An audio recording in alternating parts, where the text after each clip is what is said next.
Ano-ano nga ba yung parts na mayroon sa isang 5TR outdoor unit na LG? Yan mga kasangkay ang ating pag-aaralan dito sa video ito at ating papasukin at ating aalamin kung ano nga ba yung mayroon doon sa 5TR outdoor unit. Kagaya nito mga kasangkay. Ayan. Kung anong parts ang mayroon.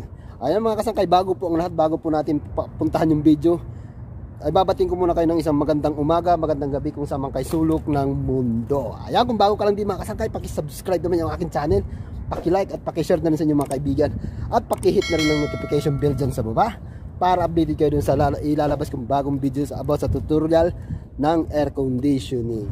Mga kasangkay, disclaimer lamang po para doon sa mga batikan. Ito po isang tutorial para sa mga baguhan mga kasangkay. Huwag niyo po sanang mamasamain. Kung may mali man po ako masasabi dito, ipakitama niyo na po, paki-comment dyan sa baba at i-explain ko po sa inyo ng mga ayos. Mga kasangkay, kung bago ka lang, paalala lang po, paki-like, subscribe, and share na rin po sa inyong mga kaibigan. Ayan mga kasangkay, huwag na po natin patagalin. Ituturo ko na po sa inyo ang laman ng isang outdoor unit na 5TR kung anong mga parts ang mayroon. Ayan mga kasangkay, tara, pasukin na po natin.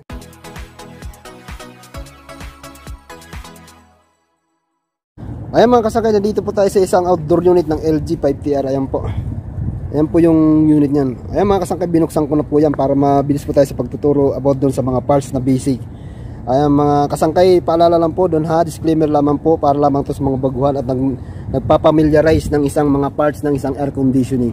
Siyempre mga kasangkay, unahin na natin dito na sa nakikita natin. Ayan, mayroon po tayo dyan pan motor. Ayan sa loob po. Kung nakikita nyo po yan mga kasangkay, ayan po sa loob. Tapos mayroon po siyang pan blade. Ito po yung pan blade. Ayan, dalawa po yan kasi 5TR po yan. Ayan, dalawa po yung pan motor nya. Nga pala mga kasangkay, ito pala yung model ng ng unit. Ayan kung nakikita nyo. Ayan. Ayan po, basahin nyo na lang po. Yan po ang model ng LG 5TR na outdoor unit. Ito po ay hindi po to isang basic lamang to na air condition. Bali R22 po ito.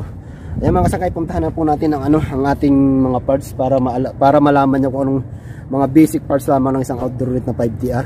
Siyempre unahin na natin yung contactor. Ito po yung contactor nyan. Ayan. Ito po yung contactor na to, bali is 3 piece po to, pero single piece lang po nito, kaya dalawa lang po ang connection nyan. Kaya nasabi kong 3 piece po yan kasi tatlo po yung terminal nya. Ayan. Ayan po kung nakikita nya. Ayan po yung ng contactor. Ayan. Tapos nandito po yung capacitor. Capacitor po ito ng compressor, 60 microfarad po. Ayan po. Ayan po yung nya, specs nya. Tapos meron po tayo dito ng isang mini board ng signal papunta sa baba para dun sa baba sa signal ng communication nya. Ito po yung mini board nya. Tapos meron po tayong relay. Ayan po, relay na 8 feet po yan. Ayan, relay para dun sa signal lang po ng board yan. Yan po ang function yan. Tapos meron po tayo ditong dalawang capacitor mga kasangkay. Ito po yung capacitor mga kasangkay. Ito po ay para sa pan kasi kaya po dalawa yung mga kasangkay. Gawa nga po dalawa po yung ating pan. Ayan po yan. Ayan, para po sa starting po yan ng pan. Ayan po, dalawa po yan. Tapos mga kasangkay, mayroon po tayo ditong accumulator. Ito po yung laman ng isang outdoor unit. Ito po, accumulator. Yung ibang terms na ginagamit kasi nito ng mga is filter dryer daw. Hindi naman to filter kasi accumulator, malaki na to itong tubo nito. Nakikita nyo ba mga kasangkay? Ayan. Tapos mga kasangkay, magtataka kayo bakit may ganito to. Ito nga po pala mga kasangkay is a reversing valve. Reversing valve to mga kasangkay. Ito po ay heater. Ngayon ang ginagamit naman po itong heater mga kasangkay pag taglamig yung halimbawa dito sa Korea tuloy. Sa Saudi mga kasangkay kasi dito pag oras ng taglamig mga December hanggang March nagtataglamig dito, kaya yung mga tao ayaw nila ng pero pinapaandar nila kasi gusto nga mainit, pinapaandar nila. Isisit mo lang sa baba yung heater. Ayan, mayroon naman yung thermostat. Sisit mo lang sa para umandar yung reversing valve o heater. Yan po, magbibigay po ito ng supply pababa ng mainit na hangin para mawala po yung lamig ng isang kwarto. Ito po pala yung solenoid nya. Ayan po. Yan po ang solenoid contact na napapunta dito sa reversing valve para umandar to. Pag sinit mo sa baba. Tapos siyempre mga kasangkay, di naman may mawawala yung ating compressor. Ito po yung compressor natin. Yan po. Kanyang 5TR po yan. Ayan. Ayan. Tapos yung compressor po mga kasangkay, ito po yung nya. Ito po yung model nya o specs. Ayan. 179 LR po yan. Andyan na rin po yung kung ilang single piece po yan. 230 volts po yan. Ayan. Yan po yung specs nya. Mga kasangkay nga pala paalala, mayroon po pala tayo dito isang sisingit na Ito po yung high pressure switch. Ito po. Ang trabaho po nito ng high pressure switch mga kasangkay, ano po ito? Kung masense na po yung init ng high side, Sa sobrang ano, iti-trigger niya po yung ano, compressor, ika-cut off niya po yung compressor para maano yung pagka high pressure niya. Yan po ang trabaho. Pag nasense na po yung init, papatayin niya po yung compressor. Yan po ang trabaho ng high pressure switch. Yan po ang function niya. Pag sobrang init na po naman, pag tumataas na po ang pressure ng isang unit, papatayin na po ng high pressure switch. Siyempre kung may high pressure switch po yan, kaya po nagkaroon ng high pressure switch yan, meron po rin yung partner. Napakita po sa inyo mga kasangkay. Kung nakikita nyo itong maliit, ito po ay sensor ng high side. Yan po, pag sobrang init na po ng high side niyan, pag nasense na po, utusan niya po yung high pressure switch para i-cut off na po yung ano, compressor. Yan po, ito po. Kung nakita nyo po yung mga kasangkay na kunin pwede ito sa board. Yan, ayan. Yan po mga kasangkay ha. Ayan. Meron po tayo outdoor, simple. Meron po tayo condenser. Ito po yung condenser niyan, mga kasangkay. Yan po. Yan.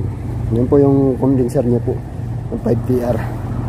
Yan. Mga kasangkay, paalala lang po ulit ha. Disclaimer lang po uli.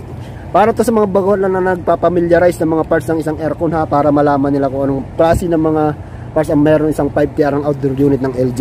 Ulitin ko mga kasangkay ha. Ulitin ko para mabilisan tayo. Ito po ay capacitor 60 microfarad, contactor po. Ayan, mini board para sa signal. Ito relay para sa signal ng mini board. Tapos ito po ay pan capacitor 6 microfarad po, 400 volts.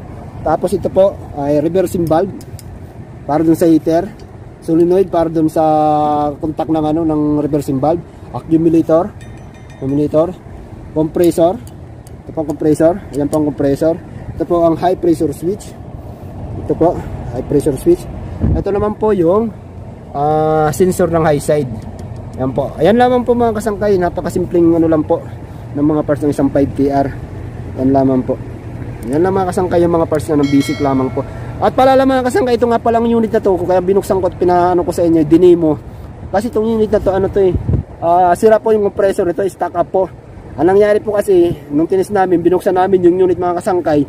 Bali, pagbukas, pag-on niya po ng compressor, pag-andar po ng compressor, biglang trip yung breaker. Ngayon, sinik po namin yung compressor, okay naman, pero kinuha namin ng amperahe. Ang nangyari po, ang taas po ng amperahe niya, umaabot po ng 97 amperes.